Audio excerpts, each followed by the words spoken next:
Hello all students, in this video we shall continue our chapter number 9, fundamental rights, fundamental duties and the directive principle of state policy।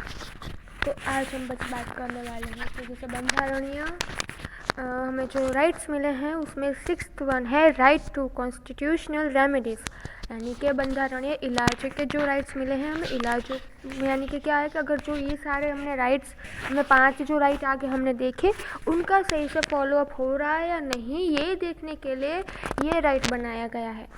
अगर इस right, ये सारे rights हैं, अगर उसका कोई भी व्यक्ति के फ़ायदा मतलब कि गैरलाभ उठाता है, रॉन्ग यूज़ करता है, तो ये जो हमें हक मिला है वो उसके अकॉर्डिंग है। और अगर हमें जो हक मिले हैं वो हक हमें नहीं दिए जा रहे हैं, किसी वजह से कहीं कहीं पे इन हकों को नहीं माना जा रहा है, तो ये भी, ये जो हमें 6th वन हक मिला है वो उसके अगेंस्ट जो है योगवाई करता है। पूरी कायदा की जो है सिस्टम उसमें होती है और वो सर्वोच्च अदालत तो यानी हाई कोर्ट, सुप्रीम कोर्ट तक ये केस जो है डाला जा सकता है और उसके अकॉर्डिंग उसको पूरी कार्रवाई की जाती है उस पर।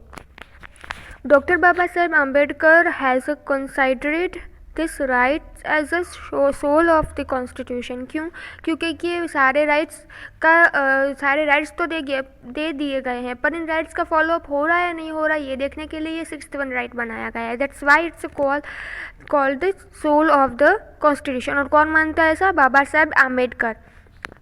The parliament can hand over the power of giving such an order to any of the court if the state legislative assembly frames any law which violate the fundamental rights or not to a conjurance of it, then the Supreme Court can stop the state. Thus, these rights provide an opportunity to any of the citizen of approach of court the violence of fundamental rights। यानी कि अगर कोई भी ये हमें अधिकार मिले हैं, मूलभूत हमारे जो हक हैं, अधिकार है, उसका भंग करता है, अगर सुप्रीम कोर्ट में उसका विधानसभा है, सर्वोच्च अदालत है, वो उसको इन सबको जो है उनमें सिस्टम के अकॉर्डिंग, लॉ के अकॉर्डिंग वो उसके लिए सज़ा अगर मिलती है तो सज़ा देते हैं, उसका रक्षण करते हैं। इन सारे हकों का रक्षण करना, उनको प्रोटेक्ट करना है, जो ये 6th वन हक है हमारा, वो उसको देखता है, उसके बारे में जानकारी रखता है। और कहीं भी ऐसा मूलभूत हक को अगर उसका भंग किया जाए तो उसके लिए उसके सिस्टम के अकॉर्डिंग, लॉ के अकॉर्डिंग पूरी कार्रवाई होती है।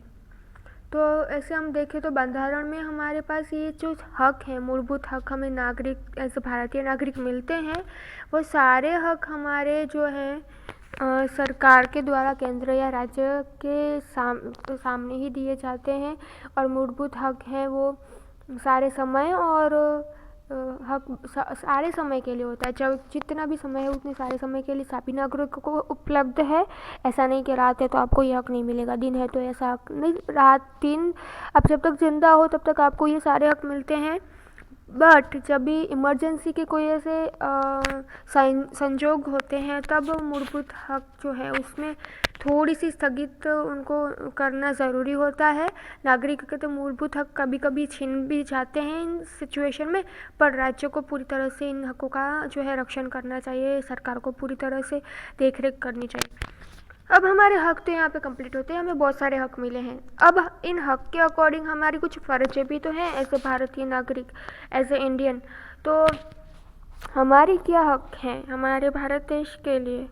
तो मूलभूत फ़र्ज यानी फंडामेंटल ड्यूटीज़ क्या है? The people of India were more aware to the rights and duties since ancient time.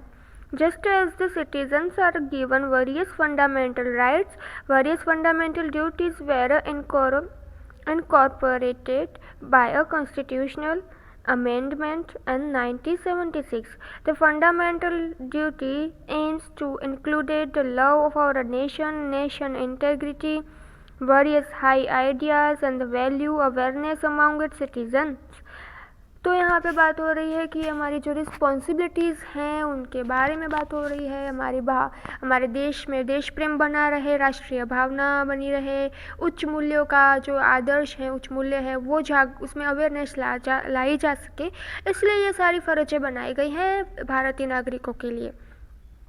तो भारतीय राष्ट्र की एकता के लिए, अखंडता के लिए, सार्वभौम का प्रोटेक्शन के लिए, रक्षण के लिए ये सारी जो है फ़र्ज़ें बनाई गई हैं, जिस वजह से समाज में, सोसाइटी में शांति, सलामती, सद्भावना, संवादिता, कौमी एकलता, यानी कि कौमी कोई ऐसी चीज़ ना हो जिससे दूसरों को प्रॉब्लम हो, पूरी तरह से शांति रहे देश में। इसके लिए ये हमारे कर्तव्य हैं जो भारतीय नागरिक को सौंपे गए हैं, उन्हें दिए, मतलब कि उनको निभाने की फ़र्ज जो है कंपलसरी दी गई है। उसका अगर हम देखें तो सबसे पहले यहाँ पे दिए गए हैं जो हमारे फंडामेंटल ड्यूटीज़ हैं, वो है 11 हैं। जैसे कि सबसे पहली है to abide by the constitution and respect the ideas and the instructions and the national flag and the national anthem। सबसे पहले क्या है हमारी फ़र्ज़, तो बंधारण में जो नियम दिए गए हैं, लॉ दिए गए हैं, बंधारण में जिस तरह से दिए गए हैं उन सब का पालन करना, और हमारे नेशनल फ्लैग, हमारी नेशनल एंथम है, राष्ट्रगीत है, राष्ट्रीय ध्वज है, उसको सम्मान देना, आदर करना, यह हमारा पहली जो है कंपलसरी जो हमारी ड्यूटी है वो है। सेकंड है to cherish and follow the noble idea which inspire our nation struggle for freedom, यानी कि स्वतंत्रता संग्राम है तो हमारे जो आइडियाज़ हैं, हमारे जो इंस्पिरेशंस है, प्रेरणादायी आदर्श हैं, उनका आदर करना चाहिए, सम्मान करना चाहिए उनको, जो है अपने वो जिस तरह से हमें गाइड करते हैं उस तरह से हमें अपना व्यवहार करना चाहिए, उनके अकॉर्डिंग ही चलना चाहिए। फिर तीसरा है to uphold and protect the sovereignty, unity and integrity of India, यानी कि भारत में सार्वभौमत्व, एकता, अखंडता का समर्थन करना चाहिए, उनको प्रोटेक्ट करना चाहिए, उनकी रक्षा करनी चाहिए। फोर्थ है to defend the country and the render nation service when called upon to do so, यानी कि फोर्थ वन में क्या किया गया है कि जब भी कोई ज़रूरत पड़ती है हमारे देश के लिए तो हमें उसकी सेवा में हाजिर होना चाहिए, उसमें उत्साह से, एंथुसियाज्म से, पूरी तरह से, दिल से है उसका साथ देना चाहिए, उसमें हमारा योगदान देना चाहिए। फिर फिफ्थ वन है to promote harmony and the spirit of a common brotherhood amongst all people of India, transcending religious, linguistic and the religion or sectional diversities of to renounce practiced derogatories of a dignity of a woman, यानी कि भारत के जो भी लोग हैं उनमें भाईचारा की भावना जो है वो बनी रहे, लोगों के बीच सुसंवादिता बनी रहे, स्त्रियों को गौरव मिलता रहे, उनकी गौरव को कोई हानि ना पहुँचे, इस वजह से व्यवहार करना चाहिए, त्याग करना चाहिए, त्याग की भावना, समर्पण की भावना होनी चाहिए, भारतीयों में भाईचारे की भावना होनी चाहिए, सुविधा जो है वो एस्टेब्लिश्ड होनी चाहिए, लोगों में अपनापन होना चाहिए, सहानुभूति होनी चाहिए। फिर सिक्स्थ वन है to value and preserve the rich heritage of our composite culture, यानी कि हमारा जो कल्चर है, हमारा सांस्कृतिक वारसा हमें मिला है, उसकी जो है पूरी देख रेख करनी है, उसको समृद्ध बनाना है, उसको प्रोटेक्ट करना है। सेवंथ है to protect and improve the natural environment including the forest, lakes, rivers and the wildlife and to have a compassion for a living creature, यानी कि हमारे जो जंगल हैं, हमारे जो रिवर्स हैं, हमारे जो वन्य जीव हैं, एनिमल्स हैं, पर्यावरण है, उनकी रक्षा करनी चाहिए, उन्हें समुद्र यानी कि उनको जितना हो सके उतना ही आगे बढ़ाना है, डेवलप करना है, उनके सजीवों के प्रति हमें अनुकंपा रखनी है, यानी कि सहानुभूति रखनी है, काइंडनेस रखनी है और अपने समझ के सारे काम करने हैं। फिर एट्थ वन है to develop this scientific temper, humanism and the spirit of inquiry and reform. यानी कि कोई भी ऐसी चीज़ है जैसे कि वैज्ञानिक अभिगम है, मानववाद है, शोध वृत्ति है, वो सारी चीज़ों का डेवलपमेंट करना है। फिर 9th है to safeguard public property and to the abjure violence. यानी कि जाहिर जो हमारी मिलकतें हैं, पब्लिक मिलकत है, माल मिलकत है, उनका सबका हमें जो है रक्षा करनी है, उनको प्रोटेक्ट करना है और हिंसा है उसका त्याग करना है, अहिंसा को चुनकर। फिर बात करें हम आगे तो 10th वन है, इसमें दिया गया है to strive toward the excellence in the shares of individual and the collective activity so that the nation constantly rising to higher level of endeavors and the achievements। यानी कि जो भी व्यक्तित्व है या फिर सामूहिक पुरुषार्थ है क्षेत्रों में जो है उत्कृष्टता सिद्ध करनी चाहिए, प्रयत्नशील रहना चाहिए, राष्ट्र की प्रगति में उत्तरोत्तर और ज़्यादा प्रगति हो, डेवलपमेंट हो। हमारे भारत का कैसे डेवलपमेंट होगा, उसको विकास के पंथ पे कैसे लाया जा सकता है, इस वजह इसको ध्यान में रख के पूरी मेहनत करनी है, अपनी सारी फर्जों को निभाना है और भारत का जो है वो प्रगति है या फिर विकास है वो करना है। फिर 11th है वो is the parent or a guidance to provide opportunities for education to his child or as the case may be both between the age of 6 and the 14 year। यानी कि जो बच्चे हैं उनको उनके माता पिता को उनकी सारी फर्जें निभानी चाहिए, उनको जो एजुकेशन मिलना चाहिए वो एजुकेशन ज़रूरी है, फर्जियात उनको कंपलसरी उनको एजुकेशन जो है वो देना चाहिए, उसका मूलभूत जो हक है वो भी करना चाहिए। अब 6 जनवरी है वो हम मूलभूत फ़र्ज दिन के तरीके मतलब सेलिब्रेट करते हैं एज अ मूलभूत फ़र्ज दिन। यानी कि हमारे जो पेरेंट्स हैं या फिर हमारे जो अपॉर्चुनिटीज़ है, रिस्पॉन्सिबिलिटीज़ हैं वो हमारी क्या है, उसके अकॉर्डिंग हमने ये सेलिब्रेट करते हैं। 6 जनवरी celebrate as a fundamental duties day. तो हमारी 6 जनवरी जो है वो fundamental duties day according to the हमारे कॉन्स्टिट्यूशन जब शुरू हुआ था और ये सारी ड्यूटीज़ डाली गई थी तब से ये मनाया जाता है। और हमारा हमारा जो फंडामेंटल राइट्स डे है वो कब मनाया जाता है, 10 दिसंबर एंड 6 जनवरी है वो है हमारा फंडामेंटल ड्यूटीज़ डे। तो ये हमें याद रखना है।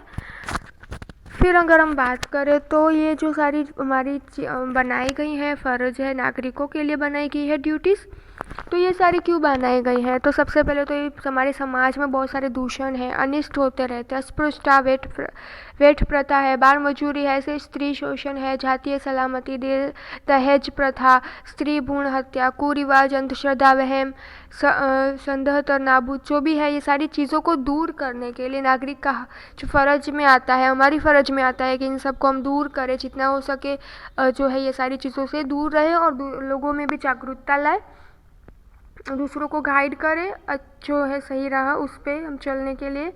फिर हमारे जो हैं जो बालक हमारे नागरिक हैं, बालक हैं, किशोर है, यानी हमारे जो बच्चे हैं, जो टीनेज हैं, उनको भी इन सारी चीज़ों की जो है समझ दे, शिक्षण की समझ दे उनके। इसीलिए हमें अभी ड्यूटीज़ इस 9th में हमें इसीलिए आ रही हैं क्योंकि अभी हम टीनेज हैं। तो आप लोग इससे अच्छे बेटरली समझ पाएंगे इस उम्र में कि हमारे जो फंडामेंटल राइट्स हैं या फंडामेंटल ड्यूटीज़ हैं उनको किस तरह से यूज़ किया जा सकता है और किस तरह से हम अपने जो फ़र्ज़ हैं उन्हें निभा सकते हैं, अपने हकों को यूज़ कर सकते हैं। तो सबसे पहले duties and principle of state policy, तो वो क्या है, तो directive principle of the state have been incorporated in the chapter 1। तो हमने इसमें देखा कि जैसे हमारे जो भी मार्गदर्शन सिद्धांत हैं जो बंधारण में उसको समावेश किया गया है, उसका इंक्लूड किया गया है। अब जो हमें मार्गदर्शन देते हैं, गाइड करते हैं, वो सिद्धांत है वो वर्तमान में भी है और भावी केंद्र और राज्य सरकार में डिफरेंट नीति विषयक क्षेत्रों में बहुत सारी चीज़ें नीतियाँ गढ़ी गई हैं, नियम बनाए गए हैं और वो ये हमें मार्गदर्शन करते हैं। राज्य नीति मार्गदर्शन सिद्धांत है वो जो राज्य हैं डिफरेंट डिफरेंट, उनको गाइडलाइन है वो दी जाती है गाइड करने के लिए, उन्हें किस तरह से लॉ चलाना है, किस तरह से कॉन्स्टिट्यूशन है वो उसका फॉलोअप करना है। इसलिए तो ये सारे राज्यों की नैतिक फ़र्ज है कि वो इनमें नीति जो घड़ते हैं उनको अमल करें। तो ये हमारे जो थे वो राज्य की बात थी। तो सिद्धांत और महत्व के हैं बहुत सारे, चाहे सामाजिक है, आर्थिक है या फिर समाज रचना में है, इनके स्थापना करने के लिए बहुत ज़्यादा इम्पोर्टेंट है। राज्य के उद्देश्य है, फिर न्यायपूर्ति है, राज्य की नीति करता है, दिशा सूचन जो है ये मार्गदर्शन देते हैं इनमें। न्यायतंत्र है तो उसके लिए भी अगर हम देखें तो उसकी न्यायतंत्र के भी लिए भी ये ज़रूरी है। मूलभूत हमारे हक हैं, बंधारणीय हक फ़र्ज है ये सारी चीज़ों को फॉलोअप करना, और ये राज्य की फ़र्ज है।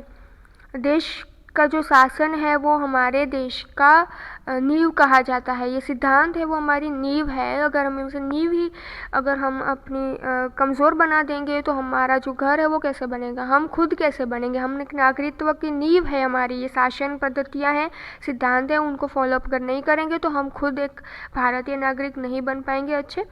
तो हमें ये सारे फॉलोअप करने हैं। और ये जो हमारे आर्थिक नीति संदर्भ है यानी कि principle of relative to economic polity, वो हम नेक्स्ट वीडियो में देखेंगे। तब तक के लिए have a nice day, thank you and take care.